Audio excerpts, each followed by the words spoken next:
Thiruvananthapuram Kattakada KSRTC bus സ്റ്റാൻഡിനുള്ളിൽ മാനസിക വെല്ലുവിളി നേരിടുന്ന സ്ത്രീയെ പീഡിപ്പിച്ചു. ക്രിമിനൽ കേസ് പ്രതി പന്നിയോട് സ്വദേശി ബ്രൂസ്ലി ഷിബുവാണ് ഈ സ്ത്രീയെ പീഡിപ്പിച്ചത്. KSRTC ഉദ്യോഗസ്ഥർ CCTV പരിശോധിച്ചപ്പോഴാണ് ഈ സംഭവം പുറത്തറിഞ്ഞത്. ഷഫീദ് റാവുത്തർ തിരുവനന്തപുരത്ത് ചേരുന്ന കൂടുതൽ വിവരങ്ങളുമായി. ഷഫീദ്, അത്യന്തം അസ്വസ്ഥപ്പെടുത്തുന്ന ഒരു വാർത്തയാണ് ഇത്. ഒരു കൊടും ക്രൂരതയാണ് അവിടെ സംഭവിച്ചത്. നമുക്ക് മനസ്സിലാക്കാൻ കഴിയുന്ന കാര്യങ്ങൾ എന്താണ്? പ്രതിദിന ഉച്ചയോടുകൂടിയാണ് പോലീസിന് ഇതുമായി ബന്ധപ്പെട്ട വിവരം ലഭിക്കുന്നത്. അതായത് ഈ സ്ഥിരമായി KSRTC ബസ് സ്റ്റാൻഡിൽ വന്നു പോകുന്ന അതല്ലെങ്കിൽ രാത്രി കാലങ്ങളിൽ തങ്ങുന്ന ഈ മാനസിക വൈകല്യമുള്ള ഒരു സ്ത്രീയാണ് ഇവർ. മാത്രവുമല്ല ഈ സ്ത്രീ കഴിഞ്ഞ കുറച്ച് ദിവസങ്ങളായി ആ പ്രദേശത്തൊക്കെ ഉണ്ടായിരുന്നു.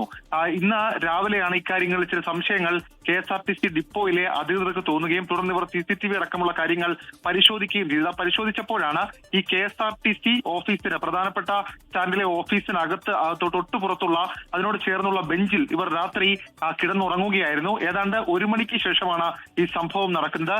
ഈ പന്നിയോട് സ്വദേശിയായിട്ടുള്ള ബ്രൂസ്ലി ഷിബു, ഇയാൾ നിരവധി ക്രിമിനൽ കേസുകളിലെ പ്രതിയും ലഹരി ഡീലറുമാണ്. ഇയാൾ അവിടേക്ക് എത്തുകയും ഈ സ്ത്രീയെ പീഡിപ്പിക്കുകയുമായിരുന്നു എന്നുള്ളതാണ് ദൃശ്യങ്ങളിൽ വ്യക്തമാകുന്ന കാര്യം. തുടർന്ന് KSRTC ഡിപ്പോ അധികൃതർ CCTV അടക്കമുള്ള കാര്യങ്ങൾ ചൂണ്ടിക്കാണിച്ചുകൊണ്ട് പോലീസിനെ വിവരം അറിയിച്ചു. പോലീസ് സംഭവ സ്ഥലത്തെത്തി പരിശോധന നടത്തിയിട്ടുണ്ട്. മാത്രമല്ല, ഈ വിഷയത്തിൽ KSRTC അധികൃതരുടെ പരാതിയിൽ കേസെടുക്കാനാണ് കാട്ടാക്കട പോലീസിന്റെ തീരുമാനം. അതിന് മുന്നോടിയായി ഈ സ്ത്രീ ഇങ്ങനെ തെരുവിൽ അലഞ്ഞു നടക്കുന്ന ഒരു സ്ത്രീയാണ്. ഇവരെ കണ്ടെത്താനുള്ള നീക്കം നടത്തിയിട്ടുണ്ട്. അതേസമയം ഈ കൃത്യം ചെയ്തിട്ടുള്ള പ്രതിയായിട്ടുള്ള ഇയാൾക്ക് വേണ്ടിയിട്ടുള്ള അന്വേഷണവും പോലീസ് ഊർജിതമാക്കിയിട്ടുണ്ട്. ഇയാൾ മുൻപും പലതരത്തിലുള്ള കേസുകളിൽ പ്രതിയുമാണ്. പ്രജിൻ,